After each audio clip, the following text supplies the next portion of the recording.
और शैतान रो भीतर फरक कौन?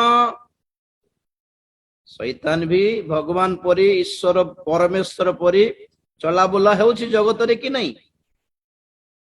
तार टेंशन कौन थिला?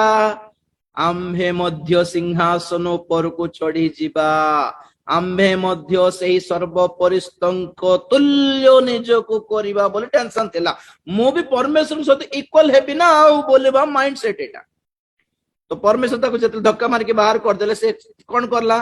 तमे से सीट न देले न देव, आमे भी गोटे नुआटा कर दे कि नुआ सीट आनि कि से भी सिंहासन बसी कि तांको राज्य गोटे बनाई देला।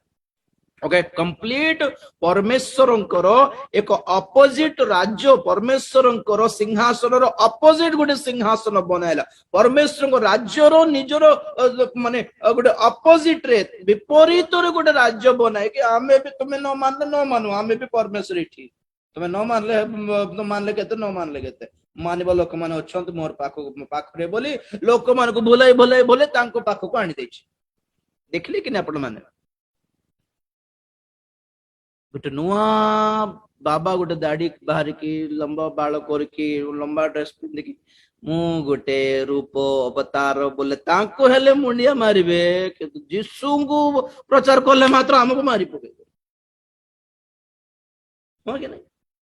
घास फूस गाय गोरु छेली मेंढा एटा को भगवान मान लेबे तक लोक मन को टेंशन नहीं, शैतान को टेंशन नहीं। केबे टेंशन? यीशु को परमेश्वर बोली देले ही टेंशन। देखो तो आपण मान काली को गोटे नुआ धर्म बाहर समस्त मानबे ताकू, यीशु बोलले मात्र ना ना एमती ना ना ना ना सेटा एक्सेप्टेड नहीं। लास्ट को हम देश रे नास्तिक भी हो जाओ, ईश्वर नहीं भगवान नहीं किछ नहीं, सही बादों को सही मतवादों को भी स्थान अच्छे देश रे यीशु ख्रीष्ट परमेश्वर बोलने नहीं नहीं नहीं नहीं अब नहीं भाई। सो ग्रज एते एते जेलेसी है, एते एनवी, एते हेट्रेड यीशु बोले रागी जाऊ शैतान। देखो और कोटा हेले भी चलिबो, कोटा भी चलिबो।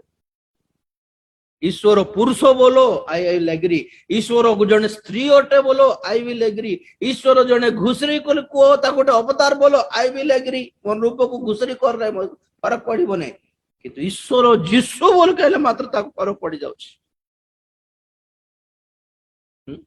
तो सिचुएशन कौन माने परमेश्वर और शैतान भितर फरक कौन माने? परमेश्वर को पाखरे रूल्स अच्छी, नियम कानून अच्छी, जहाँ शैतान पाखरे नहीं।